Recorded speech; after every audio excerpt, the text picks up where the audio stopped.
요즘 유튜브나 인터넷 매체를 통해 건강에 대한 정보를 쉽게 접근할 수 있고 진료를 하다 보면은 정말 많이들 알아보고 오시는구나 이런 생각이 듭니다. 나름 상당히 정확하게 이해하시는 경우도 있지만 일부에서는 잘못된 정보들을 바탕으로 잘못 이해하시는 경우들도 많이 있는데요. 저는 외과 의사로서 20년 이상 진료도 하고 수술도 해왔는데요. 이러한 제 경험을 바탕으로 다양한 일반외과 질환에 대한 설명도 드리고 의료인이 아닌 일반 분들이 궁금해하시는 부분에 대해 조금씩 알려드리고 싶습니다.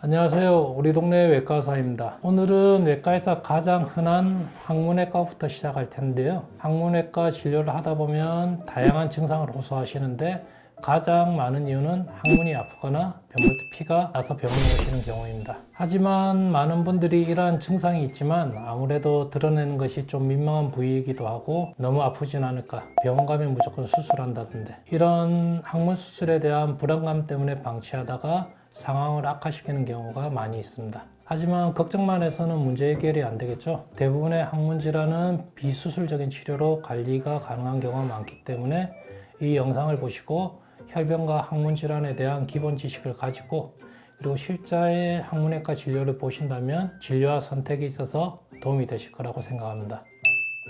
혈변의 원인은 매우 다양하지만 그 중에서도 치액과 치열이 가장 많습니다. 오늘은 이 중에서 치액에 대한 내용을 준비했고 치액이 뭔지 그리고 그 원인과 증상 치료법에 대해 알아보겠습니다. 치액은 인류가 직립보행을 하면서 생긴 질환 중 하나로 고대로부터 많은 기록들이 남아있고 역사적인 인물 중에서도 프랑스의 나폴레옹이 치질 때문에 워털루 전투에서 패배했다는 이야기가 많이 알려져 있습니다. 현대에 이르러서는 일반적으로 성인 3명 중 1명이 치액을 경험하고 치액으로 인한 통증이나 항문 출혈 등의 이유로 국내에서도 1년에 20만 건 가까운 항문 수술이 시행되고 있습니다.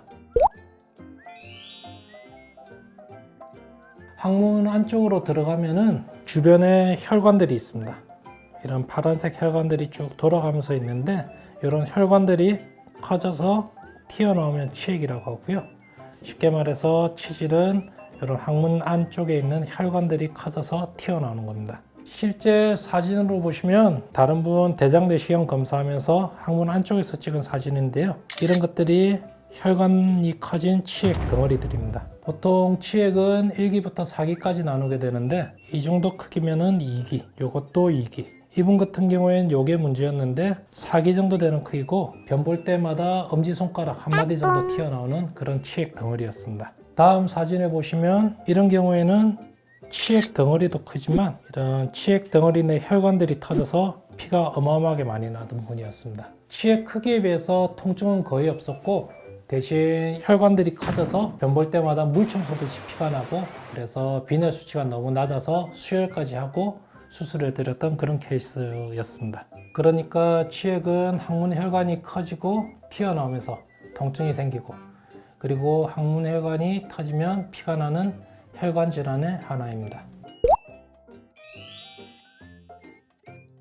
치액이 생기는 원인은 명확하게 밝혀지지는 않았지만 책상에 오래 앉아있는 학생이나 사무직, 만성변비나 만성설사 등으로 항문에 지속적인 자극이 있는 경우에도 많이 발생하고 특히 여성의 경우 임신과 출산 전후에 없던 치질도 생기고 있던 치질도 심해지는 경우가 있습니다.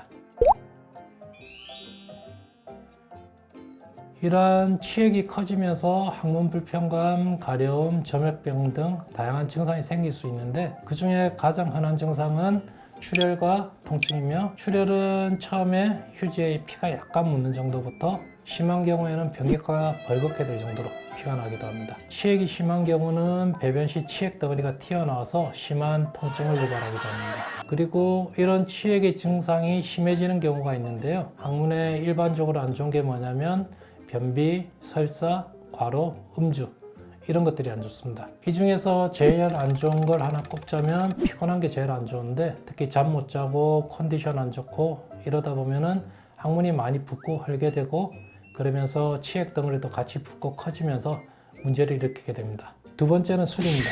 술은 그 자체로 항문에 안 좋고 술 마신 다음 날이면은 술이 왜 안 좋은지 쉽게 체감할 수 있습니다. 그리고 변비나 설사는 비슷한데 변비는 딱딱한 변이 나오면서 문제를 일으키고 설사 같은 경우에는 우리가 감기 걸렸을 때 코 많이 흘리면 이제 코 밑이 헐게 되는데 항문도 마찬가지로 설사를 많이 하게 되면 헐게 됩니다. 지금까지 정리를 조금 해보면 치액은 항문 주변에 혈관절들이 튀어나오는 거고 과로나 수면 부족으로 많이 피곤한 상태에서 술을 먹는다든지 변비나 설사가 겹치면 치액이 심해지게 되고 이럴 때 치액 덩어리가 더 붓고 튀어나오면서 아프거나 평상시에는 피가 약간 묻는 정도였다면 이럴 때는 변기물이 벌겋게 된 정도로 피가 많이 나기도 합니다. 지금까지 치액이 뭔지 언제 심해지는지 기본적인 내용을 좀 알아봤고요. 다음 시간에는 이런 치액을 어떻게 치료하는지에 대해 알아보도록 하겠습니다.